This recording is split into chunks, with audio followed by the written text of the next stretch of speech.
have equity in that deal. So whenever that property sells, you will get that original investment back.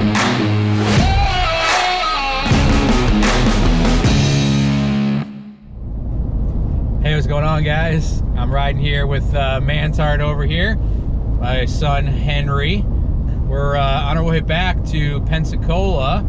Just got done with a week-long vacation down in Fort Myers, where I picked up the new rig. It's a 2020 F250 Tremor with the 7.3 V8 10-speed Godzilla motor in it. It is a gas burner. I didn't go with the diesel for a few reasons. One being is about $12,000 difference in the price, the diesel being obviously more expensive, and the amount that I would be towing, both the actual weight and the frequency, or I should say infrequency that I'd be towing, just didn't justify it.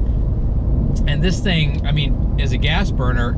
Yeah, it's gonna lose a little bit of fuel efficiency, but it's gonna tow over 20,000 pounds and not have an issue with it. The heaviest thing I've been towing up to this point is probably 10,000 pounds. Not that I won't get anything heavier, but that, you know, it's a pretty weighted down, dump trailer that we have, or, utility trailer. And then if I end up getting a bigger boat down the road, so it just really isn't a reason. The fuel is more expensive. I know it does fluctuate from time to time, but right now, and for the foreseeable future, diesel is going to be more expensive than gas. The maintenance is at least twice as much on a diesel, and so I went with this. Love this truck. I mean, coming from a 2001 F-150 that I bought when I joined the Marine Corps 15 years ago to this thing is like going from, a bike to a spaceship. I mean, this thing is awesome. I'm gonna do a full walkthrough of my vehicle. I love the color. I love the look of it. The Tremor package is awesome. It's gonna be more than I will ever need. The thing rides like a champ. The 10-speed was something I wasn't super familiar with, but it's really cool. Super smooth. What I want to talk about was why I bought this thing. So I went and bought this thing. My F-150 was working fine for what I needed it for. It was starting to become a little bit of a money pit where I was putting in several grand a year, rotors, tires, and manifold crack, things like that, and had to, spark plugs and all these different kind of things. It's getting close to 200,000 miles. It's a 20-year-old truck, and it's been really good to me, but it's getting to that age. So maintenance was starting to become a little bit of a problem. But because I had the thing paid off for like 10 years, 11 years now, I have essentially just been able to write off, close to $20,000 a year for the mileage that I put onto it. So it's been a great benefit to me and my business. But this year, I had a couple kind of windfalls. One being me getting out of the Marine Corps, and I got about $130,000 check for that. Now I do actually have to pay that back through my disability, which kind of sucks. So I basically rate about $1,200 a month in disability from the VA, and I won't receive that for about 7 years in order to pay back that money that's supposed to be used for a transition. That's a whole different ball of wax. But anyway, I had that. I sold what used to be my former residence that I lived in for about 4 years before we moved into our current place. And a lot of you are probably thinking that should be tax-free. Well, it should be if you lived in it in 2 of the last 5 years. Well, 5 years was last November, and I hadn't lived in it for 3, so that would have been, I would have needed to have sold it by December 1st, or really by November 30th to be exact. But what happened is I actually had it under contract to close in November of last year, and the buyer, their financing fell through.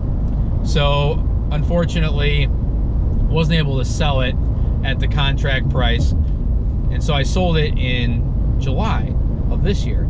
So unfortunately, I had to pay taxes on those gains plus recapture for the depreciation that I had already done for it. But the cool thing is that I ended up selling it 6 months later, or 7 months later, I guess, in July, for like $40,000 more. and I didn't have a realtor because I sold it to the tenant, then I was going to sell it in November. So it's essentially a wash. It's actually better than a wash. So I made out, but that's a pretty big taxable event.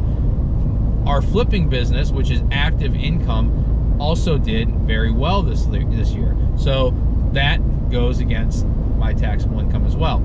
We had some awesome cost segregations that we were able to use this year for our mobile home parks, the apartment complex, the storage facility, as well as our office.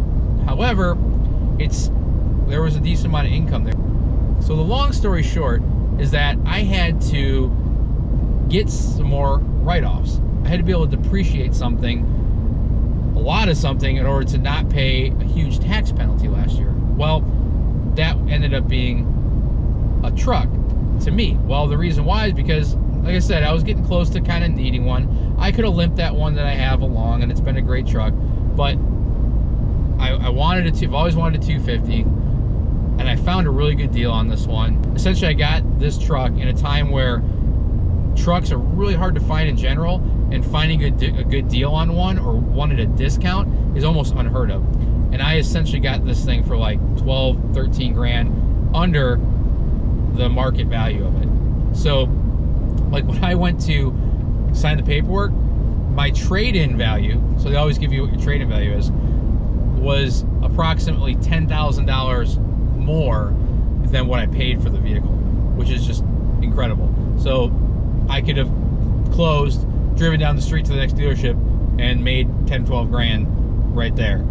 Obviously, I didn't want to do that, but I could have, which is kind of unheard of. Who knows how long that's going to last?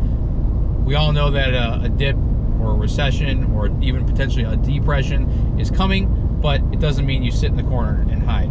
So what I have to do is I have to depreciate something. So the cool thing about vehicles, especially ones that are used for the business, right, for business-related activities, which this one is, the truck is 100% work. I take it to the rentals, I go to the office, go look at properties, go do investor meetings, and things like that. So anything and everything that's work related, I do it in this truck. So 100% legit. And so we're going to depreciate the full purchase price of this vehicle, purchase plus all the tax, title tag, and the warranty, is going to be in the neighborhood of about $75,000. I just did a video on a massive tax loop that sophisticated investors are using to depreciate the entire amount of their vehicles that are used in their business for business use, and it's section 179 in the IRS code. Check out that video. I'll link it up above, and you can go check that out. It's awesome. I do a lot of talking about kind of the history of it, where it came from, and things like that, as well as small vehicles, big vehicles, as well as planes and helicopters and stuff that a lot of you guys probably aren't really concerned about. But with the first about 10 minutes are really good. So check that out. If you want to see till the end and kind of more of the details, go ahead and watch all the way through. It's really good information. Using section 179 of the IRS code, I can depreciate the entire amount of this vehicle. That comes out to roughly $25,000 of tax savings. So writing off 75 grand for my personal tax liability, where I'm at based off of my adjusted gross income, is going to be about $25,000 in tax savings. So if you think of it that way, the IRS essentially forced my hand. I didn't necessarily need to go buy a vehicle. I wanted one, but it wasn't necessary. So, but the option would be, don't buy a truck and literally light a match. I would have been better off just taking $25,000, dumping it in my fire pit at home, and lighting a match to it and using it as kindling. Or get a brand new truck.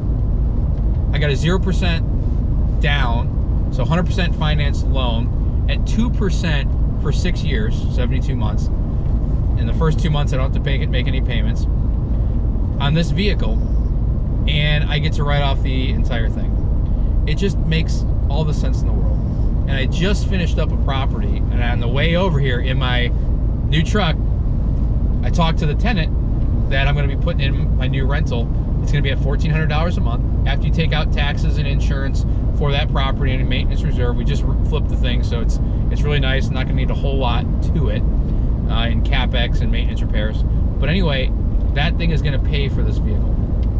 Up to this point, I've never had taken any income out of that property. It's a brand new property that we brought into our portfolio. So essentially I'm getting that property to pay for this and no impact to my cash flow or my current cash flow. And I get to save $25,000 that I get to do whatever the hell I want to do with it. So Henry and I, we can go out and rent a plane, and we can go teach him how to fly a helicopter or an airplane. We can go to Fast Eddie's on our daddy dude date. We can go out fishing, do a fishing trip way offshore, go catch a big grouper. I can take the girls out on dates. I can go on vacations with the kids, whatever. But anyway, that's why I bought the truck, and I love it. It's a great truck. It's going to be an awesome tool for myself, for the business. I mean, I'm able to make calls. I'm able to do things in this vehicle so much safer, so much more efficiently and effectively. And it's going to make me more efficient, and it's going to save me time and money in the long run. And you know, it's going to do better for us. It's going to be more reliable, and it's going to actually cost us less in maintenance and repairs over time. So if you guys have any questions about how to use Section 179, what it is, if you didn't get what you need out of the video that I linked above and talked about, hit me up, comment below, go ahead and like, subscribe to this channel. So I'm going to be putting out videos about how you guys can keep more money in your pocket and also get access to really cool toys that you can use for your business and your family and enjoy and make you more efficient and grow wealthier in the long run. All right, guys, Henry and I are out. We got about another 250 miles to go until we get home. Until next time, here's to your wealth.